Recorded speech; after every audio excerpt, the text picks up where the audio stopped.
I'm Gary Whittaker, he's Nick Murdocco, and we're bringing you the weigh-in. You ever hear that saying, he could have been a contender? Well, we got one for you. John Makdessi going from the hottest prospect to potentially title contender. Coming up. UFC 140, John Makdessi versus Dennis Hallman. This is, listen, no fight in the UFC is an easy fight in my opinion, but Dennis Hallman's definitely a step up in competition from what he's faced. It's the natural progression of things. He's gone 2-0 in the UFC. He had, honestly, what I believe to be one of the best knockouts, last year, hands down. Dennis Hallman is definitely one of the best in the sport. He's beat Matt Hughes twice. I mean, that's something significant, and I mean, he has nearly 100 fights. He has plenty of experience, but to beat experience, you got to be faster, you got to be stronger, you got to be quicker, and you got to have more heart. And I really believe John's going to have to put everything he's got to beat Dennis Hallman, and I really believe he's got the tools to do it. So let's see on December 10th what happens. He's going to get his skill set tested sooner or later. So he's 2-0 in the UFC. Now's the time. He's prepared for it. He's ready for it. It's what he wants. It's what he dreams of. He wants to be tested. He wants someone to come and bring it to him.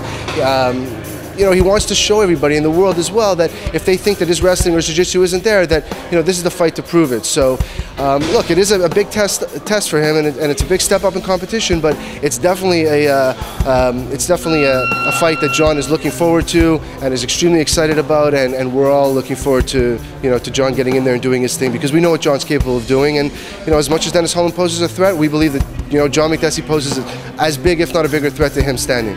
So it should be interesting to see how it goes, but our faith is there. Dennis Hallman, you're going from a guy, the two guys that John's fought before are great fighters, but when you're going to a guy who's beat Matt Hughes twice, it's definitely a step up in competition. Dennis's first fight at 155. Dennis was a bit injured his last fight against Brian Ebersol. So, he's going to be trying to make a statement, his first fight at 55. Very experienced, good fighter. So John definitely has to be, ready in all aspects, and it's a great coming out fight for him. People underestimate him. They think he's too old or whatever. But look at Anderson Silva, same age, he's a world champion. I don't believe age makes a big factor of the sport. It's more mental, So I mean, I'm very excited to fight a guy like that. He's underestimated. I don't know why. He's a very dangerous fighter, and I want to prove myself, and I believe this guy is my ultimate challenge. I think a lot of people have been wanting to see John fight a good wrestler with good jiu-jitsu, and here at TriStar Gym, we've been giving him those looks for the last few years. So now this is going to be a big test for him to see somebody with great ground skills and great wrestling skills, and some good striking skills as well. But I really believe Makdessi's ready. He's 9-0, and now's the time for him to take that 10th win and on a big name, on a big note. And Dennis Hallman is the challenge for him. So let's see what happens December 10th. I'm very confident for John myself. He's been in the game a long time. He's beaten some really good guys, and he's a very good grappler, very accomplished grappler. Whereas John is taken up grappling through MMA. John's a striker by trade, but he's a grappler, an evolving grappler. So. John is, anybody at TriStar or anybody who grapples with him will tell you that he's one of the toughest guys to take down, and he's not a wrestler. So if we were wrestling a wrestling match, I would say that Dennis Hallman would have an advantage. But in MMA, everything's different. You have punches, you have takedowns, everything's involved. So with that, John has an unbelievable takedown defense, and if he is taken down, he pops right back up. So you'd be surprised at the grapplers that go with John. How great they say he is at popping back up and even not being taken down. With John, he is young, he is hungry, we know that, but Dennis Hallman's coming off a loss, and I was in the locker room the night he lost to Ebersol, and he wasn't happy with that loss. You see, he wasn't content with it. You saw it 808 him. So he's going to be driven to come back. It's a new start for him at 55, so it's like a brand new reinvention of him. So he's going to want to come back and 100% and teach the young kid a lesson. So that's what Dennis's mindset's going to be in. And John on the other side of the coin is going to come in and want to teach a guy who beat Matt Hughes twice. A guy who's very experienced and has some huge wins in the UFC. That's his coming out party. If he can win that fight, it's huge for him. Well, with John getting injured, it was tough because he hasn't really had a layoff before since we've been training together. It's been the first time that he's been injured with more of a, there's being hurt and then there's being injured, and this was an actual injury. Coach Jonathan Chimber is my strength and conditioning coach, and he's phenomenal at what he does, and I always try to make him happy. I want to prove myself you know, and it's very, very physically and mentally challenging. You know, he breaks you down, and I find that when he breaks you down, you know that the fight is not as hard as when I train. You know, my goal is to train, to kill myself in training, so the fight is easy for me. I mean, nothing is easy, of course, nothing is easy, anything can happen, but at least physically, mentally, I'm 100% ready for the fight. John Makdessi's coming back for an injury, and that's always tough psychologically on a fighter. But he's back now, his body's healthy, his mind is in the right place, and of course it's very disappointing, you know, not to get to fight and to have to be sidelined. It can be crushing for these guys, but that's in the past now, and he's used that to increase his motivation. You know, when you come back, you're more excited, you're ready to get to work, and I think he turned it into a positive, and he's going to be ready on December 10th. You know, John's a very intense guy. He's very focused, but he takes things very, very seriously. And he was really looking forward to the fight with Paul Taylor. And then, unfortunately, when he got injured, everything got put on hold. And you know, that's obviously my job, or part of my job as a manager, is to obviously get him through those difficult times, because I know how serious John takes it. I know how upset he was that he got injured and he couldn't fight. But you know, when you have the mind of a champion and you act like a champion, you go through trials and tribulations like a champion, and you pick yourself right back up, you get back to where you started, and you just move forward. You know, there's no time to really dwell on the past. John's not one to dwell on the past. He went through what he went through, but he got through it. He's feeling great now. He's trained extremely hard for this fight, and you know, as tough as it was, it's as good as it is now for us. I'm very lucky to have good mentors.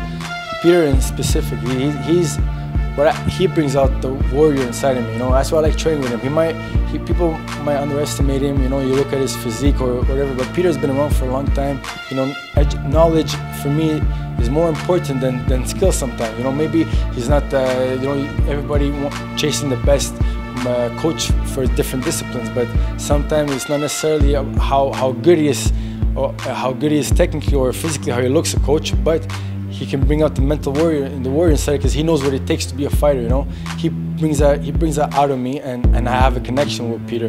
You know, when we train together, he talks to me a lot.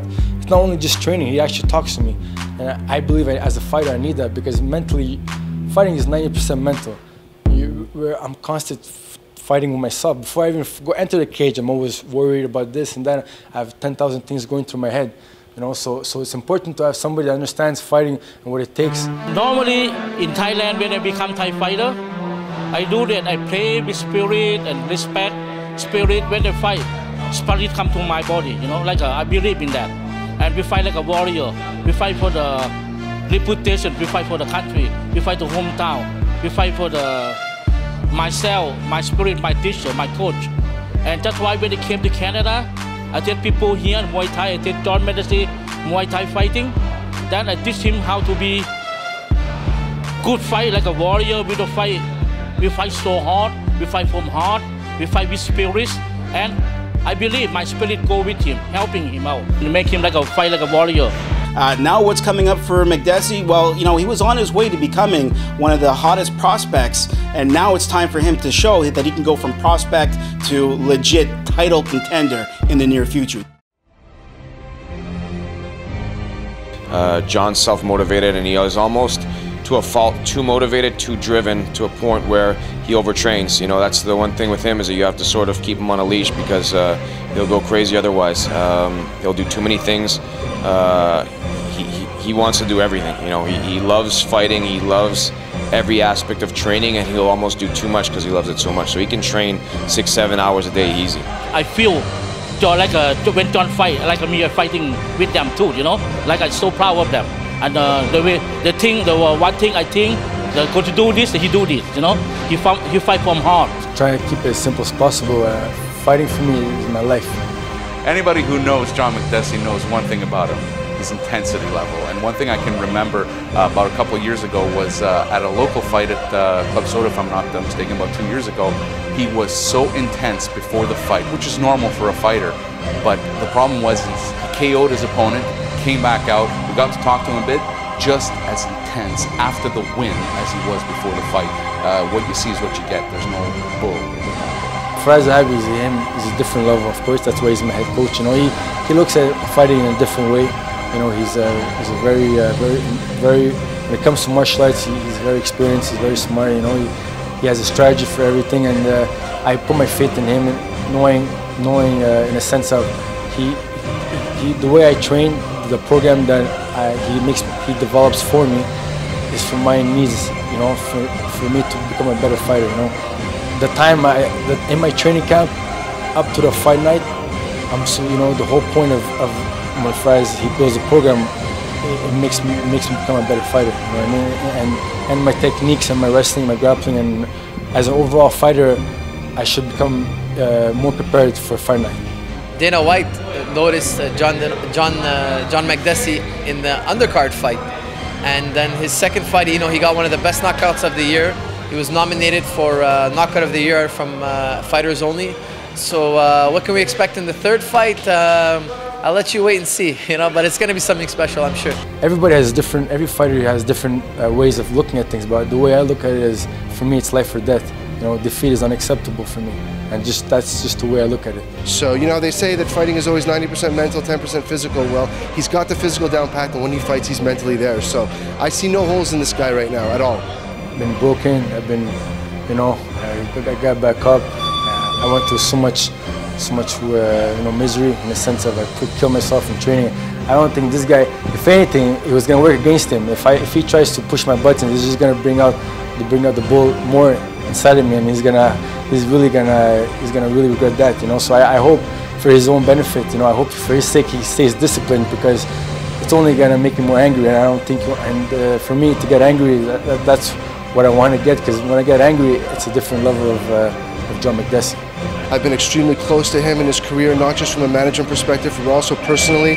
And, you know, it gives me great joy, and it even chills as I speak right now, to know that, you know, he's living his dream and he's doing, you know, what he wants to do. And, you know, he's so focused and determined. And this fight, yes, it's a big fight, but it's like any fight that John's involved in. He gives it his all.